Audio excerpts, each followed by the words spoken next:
Okay, hello again, folks. Myself and Anita, we're back out in the woods here at Cheshire Woodland Weddings. It's a lot greener than it was last time. Yeah. You can't see half the trees anymore. We can hear the songbirds behind us. Spring has definitely sprung even.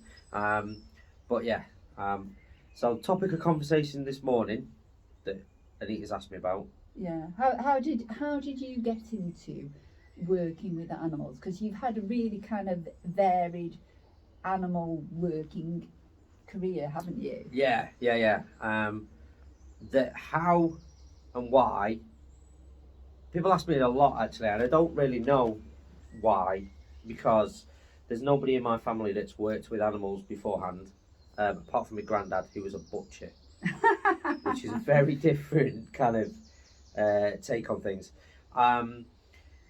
But it's something if you ask anybody who's known me for a long time or my parents, from day one, as soon as I really knew what I wanted to do, I was going to work with animals. Right. I had no idea what capacity. Obviously, you go through the ideas of becoming a vet and all that sort of jazz, and I'm not that academic. My writing skills are a little bit to be desired sometimes.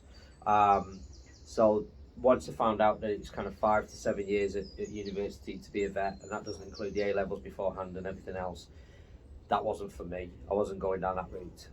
So I did a course at a local college as soon as I left school, and then it kind of just snowballed after that. Right. And luck. I've been listening to something about luck.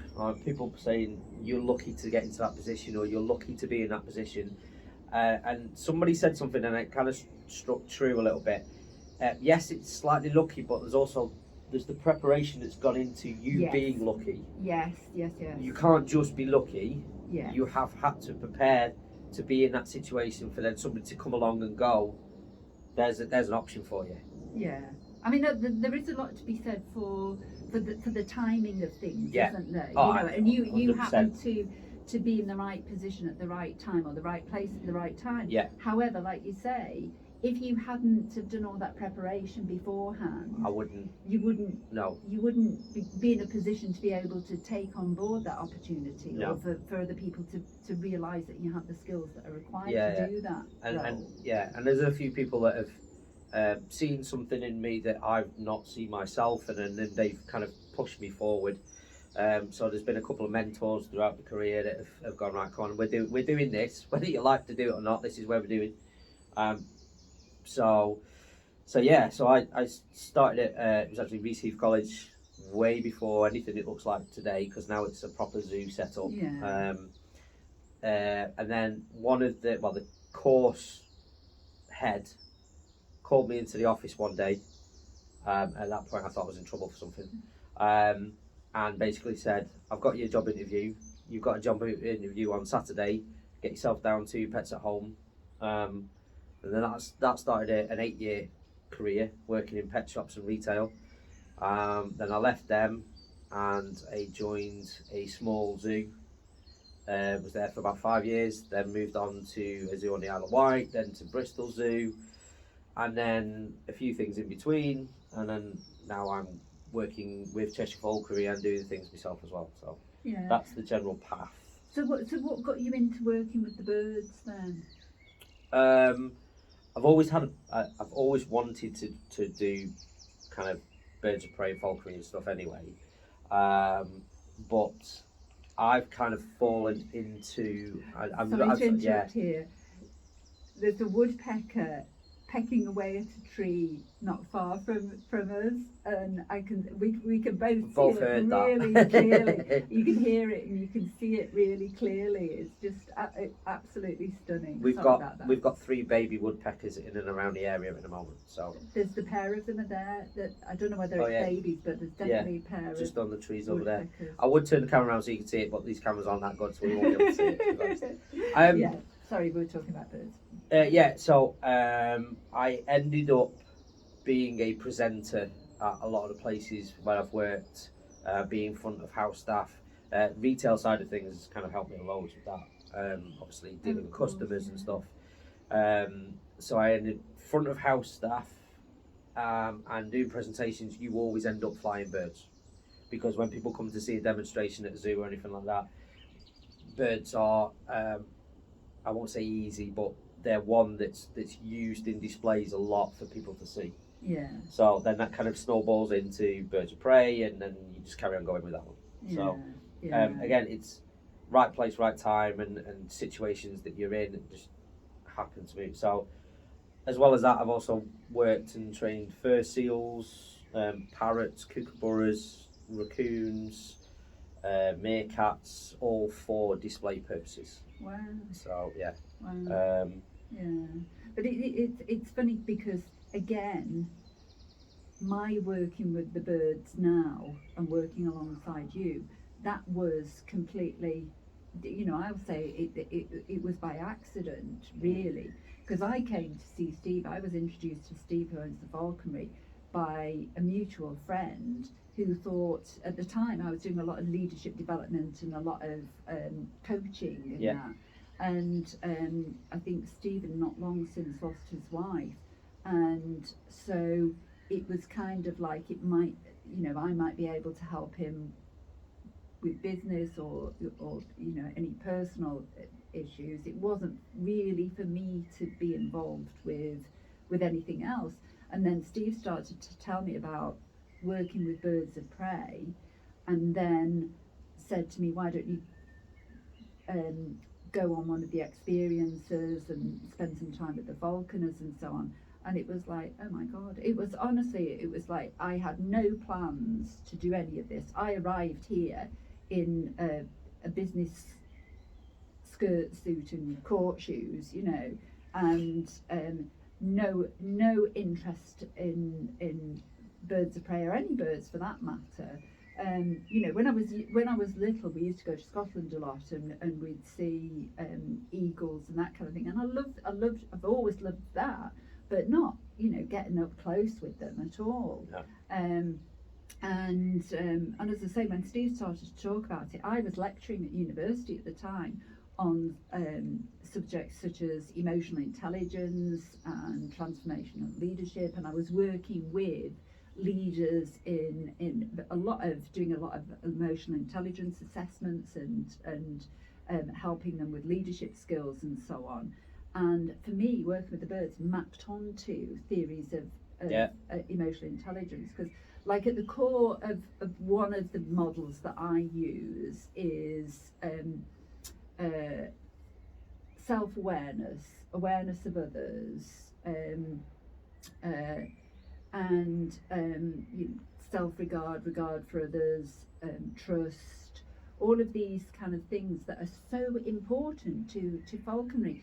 And I've noticed that when we work with the young people that we work with, and they're learning to understand the birds, their level of self-awareness increases, so they learn how they impact on the birds. Yeah, completely. And you know as well as I do, the boys that we work with on a Tuesday, you know, they'll say things like, I am aware that the way I say this will impact on others in this way, you know, so that level of self-awareness is building phenomenally. Yeah.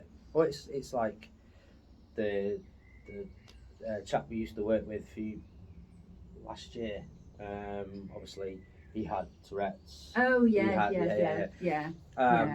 And his nickname for me was Grandad. If you liked to, he called you Grandad. I'm not quite sure now, but anyway. But yeah, when he first started, it was up lively, shouting, screaming, and moving around all over the place. Like once we kind of got him walking in the woods, everything slowed down. Yeah. His speech, everything, the way he moved, everything just completely slowed down. Yeah, and he became aware of how he can impact on others by being more, I'll refer to it as a bit hyper, you know, that intensity that comes across with someone with ADHD and Tourette's and that kind of thing. and he became aware of it, and to have some level of control over it, and that was absolutely phenomenal. But it just became a natural thing, didn't it? Yeah. You know? As soon as he put his vest on and his glove on, it's okay. We're going to work now. We've got to work on a different level. Yeah. And it was all of that, seeing the way that the falconers work with the birds and listening to what they were saying.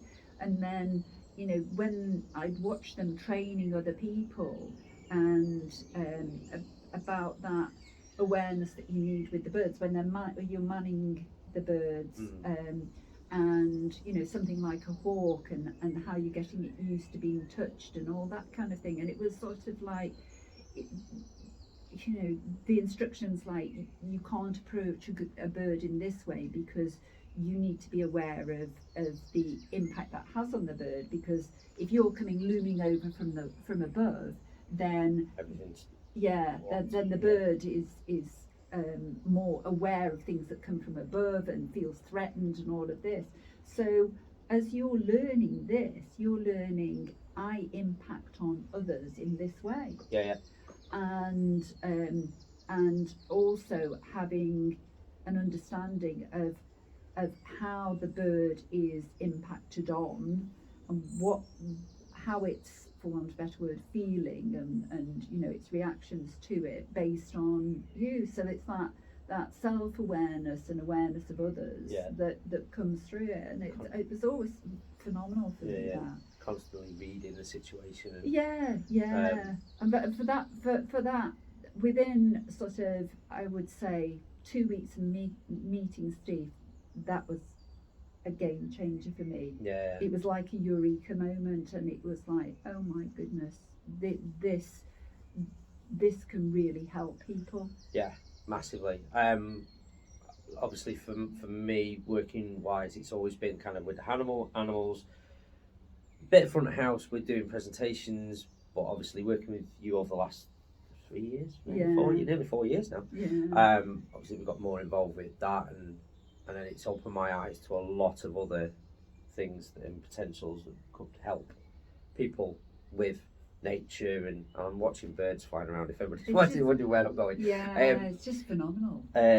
So yeah, the power of nature in itself for just healing and everything else is huge.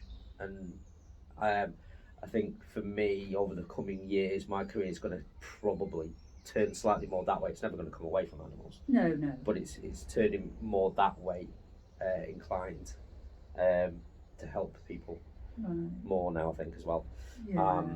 I think we'll should we call it a day for today and bring that up in our next session, because I think that's a whole session. That's a whole session on itself. I was just going to say, like, because obviously now I'm with.